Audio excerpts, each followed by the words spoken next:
평안하십니까? 오늘은 마가복음 9장 15절에서 29절 말씀 묵상하겠습니다. 온 무리가 곧 예수를 보고 매우 놀라며 달려와 문안하거늘 예수께서 물으시되 너희가 무엇을 그들과 변론하느냐? 무리 중에 하나가 대답하되 선생님 말 못하게 귀신 들린 내 아들을 선생님께 데려왔나이다. 귀신이 어디서든지 그를 잡으면 거꾸러져 거품을 흘리며 이를 갈며 그리고 파리해지는지라. 내가 선생님의 제자들에게 내쫓아 달라 하였으나 그들이 능히 하지 못하더이다. 대답하여 이르시되 믿음이 없는 세대여 내가 얼마나 너희와 함께 있으며 얼마나 너희에게 참으려 그를 내게로 데려오라 하시매 이에 데리고 오니 귀신이 예수를 보고 곧 그 아이로 심히 경련을 일으키게 하는지라. 그가 땅에 엎드러져 구르며 거품을 흘리더라. 예수께서 그 아버지에게 물으시되 언제부터 이렇게 되었느냐 하시니 이르되 어릴 때부터니이다. 귀신이 그를 죽이려고 불과 물에 자주 던졌나이다. 그러나 무엇을 하실 수 있거든 우리를 불쌍히 여기사 도와주옵소서. 예수께서 이르시되 할 수 있거든이 무슨 말이냐? 믿는 자에게는 능히 하지 못할 일이 없느니라 하시니 곧 그 아이의 아버지가 소리를 질러 이르되 내가 믿나이다. 나의 믿음 없는 것을 도와주소서 하더라. 예수께서 무리가 달려와 모이는 것을 보시고 그 더러운 귀신을 꾸짖어 이르시되 말 못하고 못 듣는 귀신아 내가 네게 명하노니 그 아이에게서 나오고 다시 들어가지 말라 하시매 귀신이 소리 지르며 아이로 심히 경련을 일으키게 하고 나가니 그 아이가 죽은 것 같이 되어 많은 사람이 말하기를 죽었다 하나 예수께서 그 손을 잡아 일으키시니 이에 일어서니라. 집에 들어가심에 제자들이 조용히 묻자오되 우리는 어찌하여 능히 그 귀신을 쫓아내지 못하였나이까? 이르시되 기도 외에 다른 것으로는 이런 종류가 나갈 수 없느니라 하시니라. 아멘. 믿음 없는 세대예요. 네, 이 말은 아이를 데리고 온 그 아버지에게도 하는 얘기고 그 귀신 들린 아이를 고치려고 무던히 애를 쓰던 예수님의 제자들에게도 하신 말씀입니다. 제자들이 나중에 왜 우리는 못했습니까? 왜 우리는 귀신을 쫓아내지 못했습니까? 라고 말할 때에 예수님께서 기도 외에는 다른 것으로는 이런 종류가 나을 수 없느니라 이렇게 말씀하셨습니다. 귀신을 쫓아내지 못한 이유는 기도 이런 기도를 해야 된다. 방금 보여주신 기도죠. 그러면은 이 기도 안에 있는 내용이 뭐냐? 네, 그 내용을 보면은 예수님께서 그 아이를 보시고 그 더러운 귀신을 꾸짖었다 이렇게 말합니다. 그러니까 기도의 내용에는 먼저 있어야 될 게 뭐냐면 나의 정체성입니다. 뭐냐면은 그 귀신을 충분히 다룰 수 있는 권세가 있어야 됩니다. 예수님은 권세가 있으신 분이죠. 그럼 우리는요, 예수님의 이름으로 그 행위를 하는 것입니다. 그래서 먼저 예수님은 그 권세를 가지고 있는 분입니다. 그래서 예수님께서 공생의 기간 동안에 복음을 전가하실 때도 권세가 있었단 말입니다. 그러므로 우리가 치유의 행위에서도 권세가 있어야 되지만 말을 하는 것에도 권세가 있어야 됩니다. 그래서 무슨 말을 하든지 하나님이 말씀하시는 것처럼 말씀하시는 것처럼 하나님의 말씀인 것처럼 말하는 거예요. 근데 우리 입이 너무나 이게 싸기 때문에 우리 입에 실수가 많잖아요. 그래서 우리가 말을 줄여야 되는데 우리가 분명한 믿음의 표징이 있으려면 말의 권세가 있어야 돼요. 말의 권세는 뭐냐? 하나님의 권세가 있어야 되는 거예요. 뭐 이렇게 목소리로 할렐루야, 뭐 여러분 어떤 확신 있는 말이나 뭐 거룩해 보이는 홀리 보이스가 아니라 하나님의 권세를 가져야 됩니다. 예수님은 하나님의 권세가 있습니다. 우리는 어떻게 하면 권세를 가질 수 있습니까?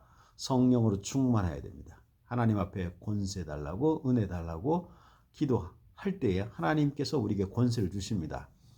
두 번째는 말 못하고 못 듣는 귀신아 이렇게 말했습니다. 그 문제를 분명하게 진단을 할 수 있었습니다. 예수님은 분명히 진단했습니다. 그 의사들이 그냥 약 처방하는 거 아니거든요. 이게 무슨 병인지 분명히 뭐 피검사도 하고 엑스레이도 찍고 하면서 이 병에 대해서 진단할 때 분명히 이 약을 쓰면 좋겠다 해서 이렇게 약 처방을 하고 주사를 놓고 뭐 수술을 하거나 그렇게 하는 거잖아요.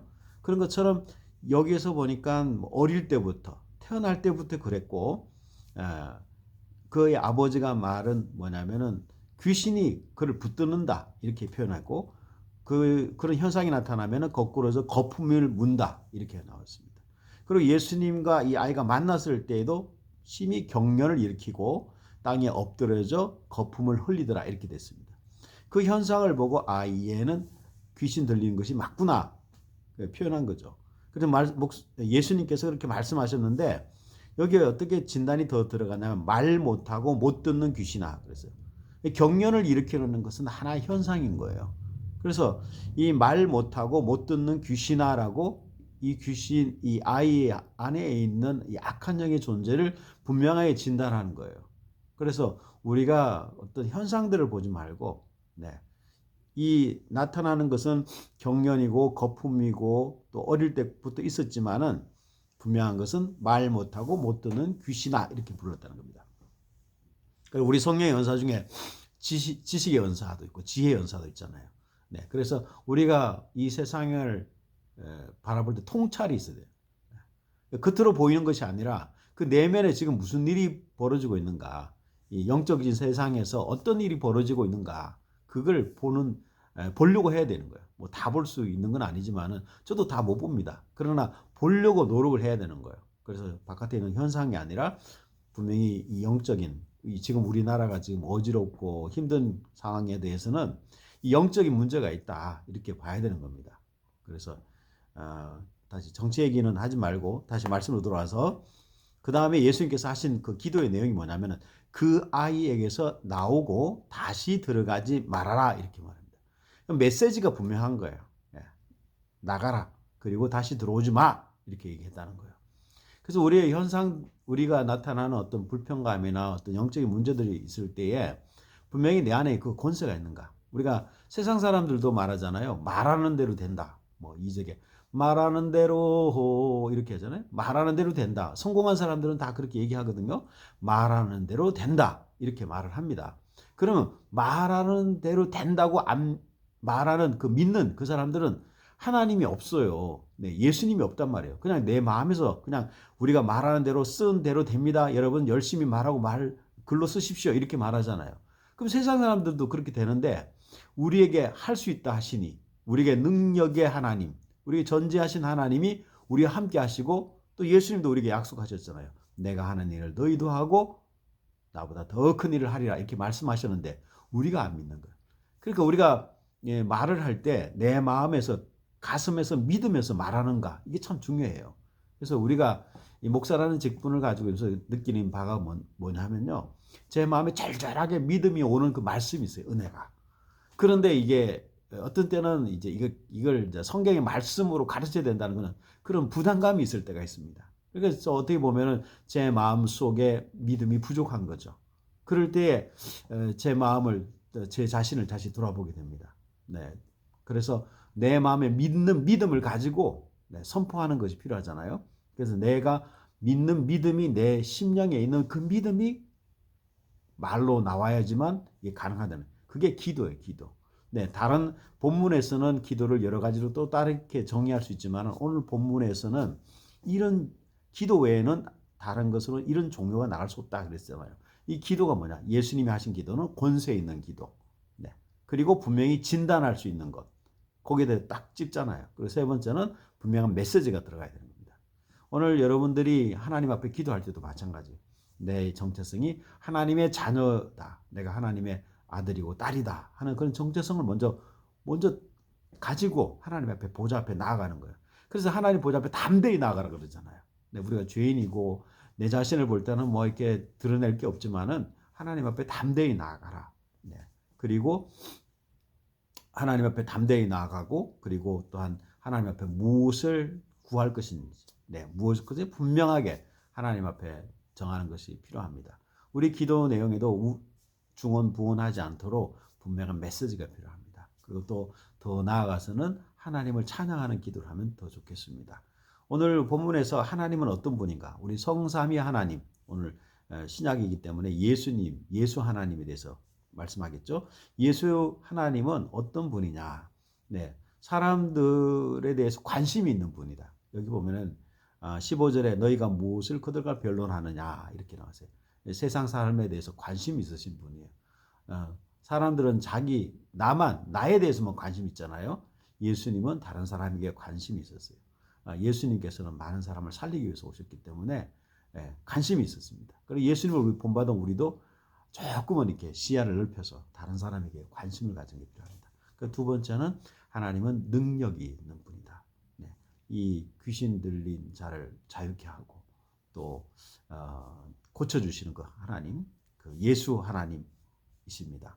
그리고 이 아버지에게 믿는 자에게는 능히 하지 못할 일이 없느니라 이렇게 말씀하셨잖아요. 우리를 권면하시고 격려하시는 분이다. 야 믿어라 이렇게 말하는 거죠. 야 너 믿음 없어? 뭐 그따위 이렇게 표현하지 않는다는 거예요. 네, 우리가 믿음 없습니다. 우리가 기도할 때도 그렇거든요. 내 마음에 절절하지 않을 때 하나님 성령의 간구함을 저에게 주십시오. 네, 하나님 저에게 정말 간절한 마음을 주십시오. 간절한 마음조차도 우리가 구해야 되는 거예요. 하나님께서는 우리를 도와주시고 또 예수님께서도 우리를 격려하시고 도와주십니다. 그리고 제자들에게 본을 보이셨습니다. 우리의 믿음의 기도, 우리의 기도 생활, 또 우리의 찬송 생활, 우리 삶에 다 본이 됩니다. 예수님께서 제자들에게 본을 보여주신 것처럼 우리가 어떤 행동을 하면은 그게 다 본이 되는 거죠. 네, 성도들이 본을 받고 우리 가족들, 자녀들이, 이웃들이 우리 본을 받습니다. 여러분들, 우리 말 하나 또 행동 하나가 정말 얼마나 중요한지 믿음을 가지고 말하고 믿음을 가지고 행동하십시오. 여러분 승리하십시오.